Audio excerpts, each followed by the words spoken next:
What's going on, everybody? It's your man PacManPolarBear, and you are watching the final boss fight against Karrundax in the Caverns of Karrundax Tier 2 dungeon.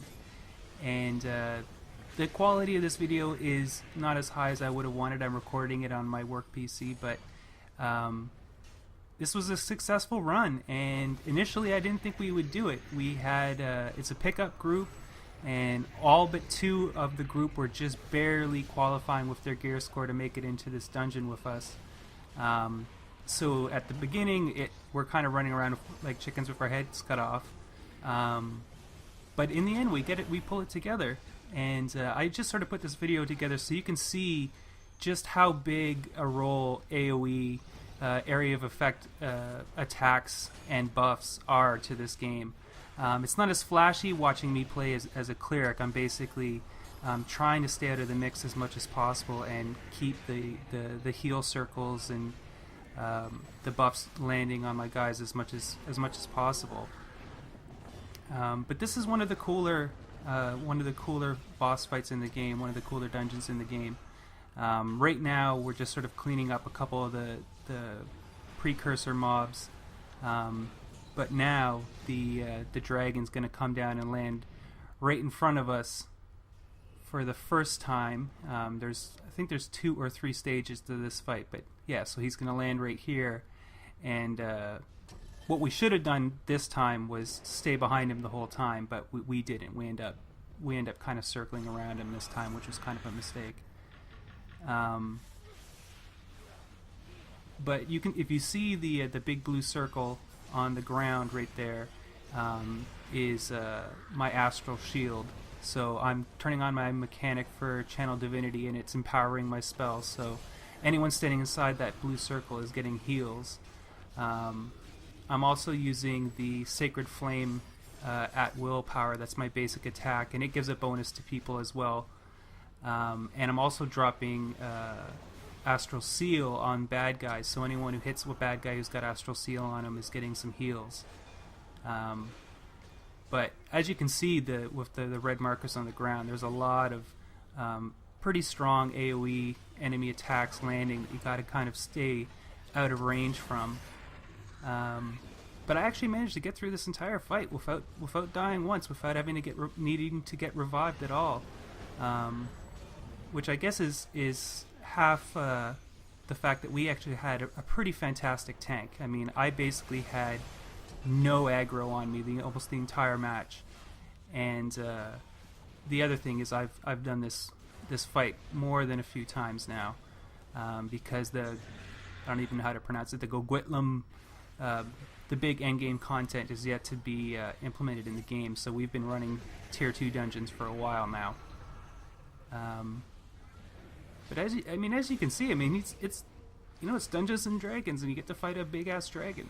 Now it looks quite a bit better if you max out all the graphics. But like I said, I'm recording this on a work PC, so I wanted it to get it done and have it out, looking sharp without having any staggering or issues. So the actual fight, if you've got your graphics turned up, looks a fair bit better. But I mean, it's still pretty badass.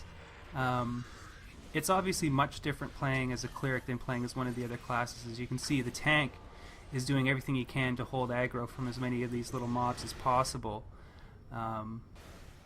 And so the tank is our guardian fighter, the guy with the shield. And we've also got 2 control wizards. They're also on mob control. You can see them now and then cast... I can't remember if it's Black Hole that sucks everyone towards them, and sort of control wizards are basically live up to their name. They're all about controlling mobs, although they can drop some DPS as well.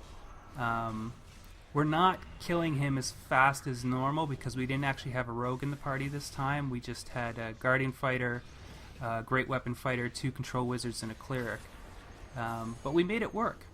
At this point, we've basically gotten into a rhythm. I don't think anyone goes down again for the entire rest of this fight. Everyone's sort of realized that they have to, if they're going to be coming close to the bad guy and the dragon and landing big damage, and they take some hits. They just need to run within the range of where I'm standing, and they can grab some heals. And as you can see, if you look at our avatar faces on our avatar heads on the far left-hand side corner, we've got a lot of potions have been drank, and there's a lot of buffs on our guys. So, you know, it's not just me who's constantly spreading out buffs as best as I can. Everyone seems to be doing it, and it's working. The thing about every now and then the dragon will fly back up to his perch, and more mobs will come down.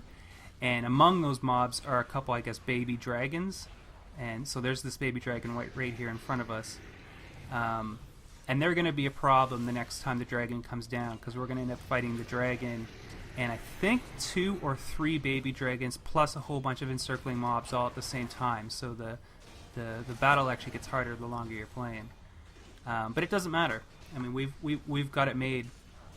I'm barely taking any damage whatsoever. I'm just dropping that astral shield, that blue circle. I've got Bastion of Health, which is the big, probably the most powerful direct heal, direct AoE heal anyway. That's what I'm just dropping right now. Bastion of Health.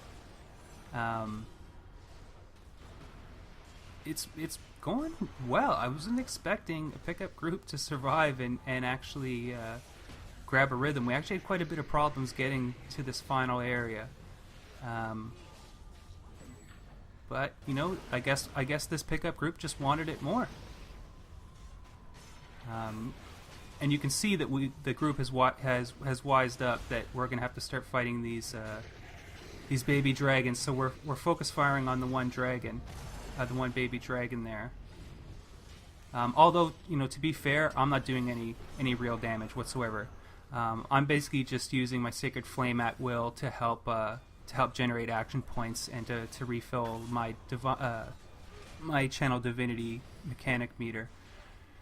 All my spells that I have right now are all about healing. I don't have anything that's doing any sort of big amounts of damage.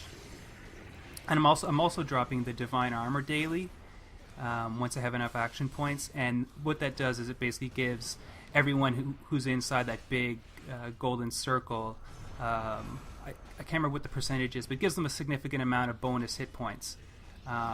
And sometimes, not sometimes, a lot of the times in Tier 2 dungeons, having those extra hit points is actually better than landing a slightly weaker heal. But it doesn't really matter. I mean, I've got all my spells timed out so that one's landing, when one fades away, I'm dropping another one. When that one fades away, I'm dropping another one. I'm not just spamming them whenever I can, because I don't want to waste them in case someone takes a big, serious hit. And right now you can see me making a quick 7 reference. What's in the box? Right in the middle of battle. And this one guy doesn't get it. He goes, like, a chest, I guess. But one of the guys is actually going to get the joke here in a second.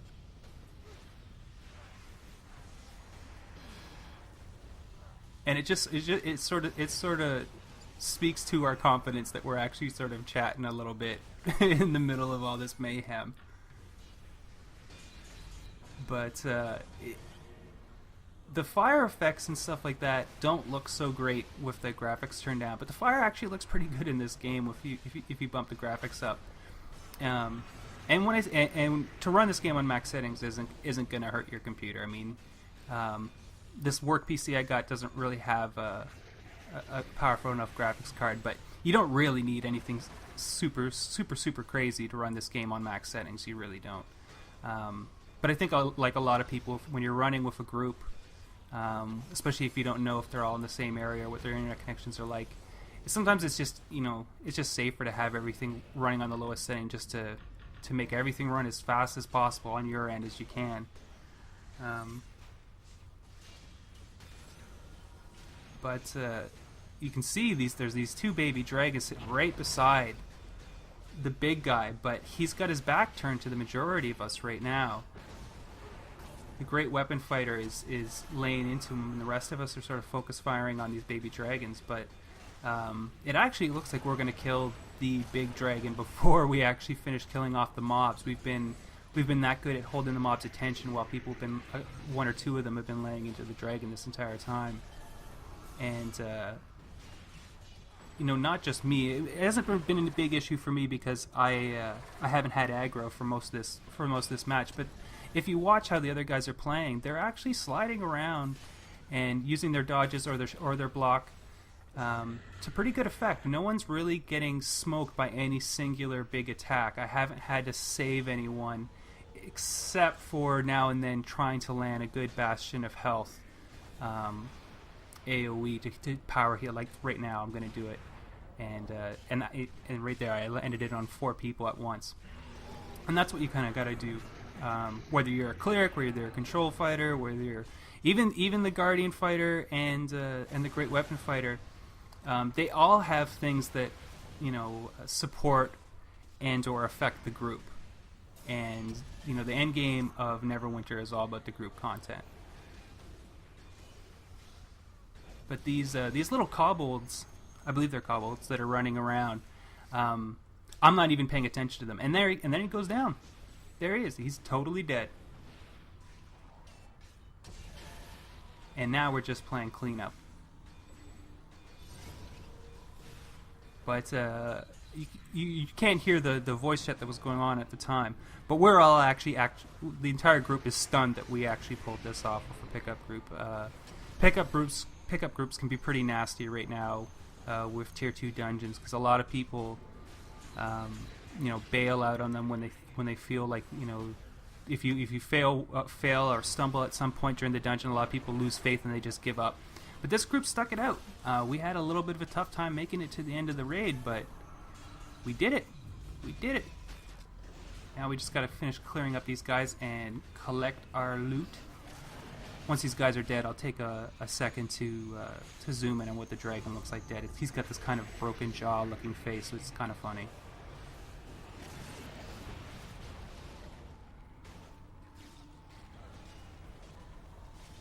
And normally, you'd have a rogue drop in the heavy DPS. The rogue's doing the most damage of any class in this game by an almost absurd margin.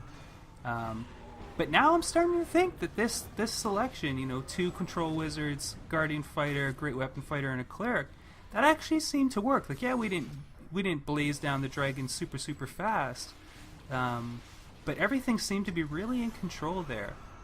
And I actually added a couple of these guys to my friends list afterwards, just because when it comes to people who are willing to tough it out and sort of get a good vibe from each other while you're playing, you don't have to say a lot. They know what you want to do. It's good. So I might even try to get a couple of these guys into the clan, because I was really quite shocked that we pulled this off. And I'm already geared to the teeth, so I don't really need any of the drops that I'm going to pick up from the... well, not drops, but what I'm going to loot from this chest. But as you can see, the dragon's got this kind of funny look on his face. His jaw's just broken. He's toast. He's toast.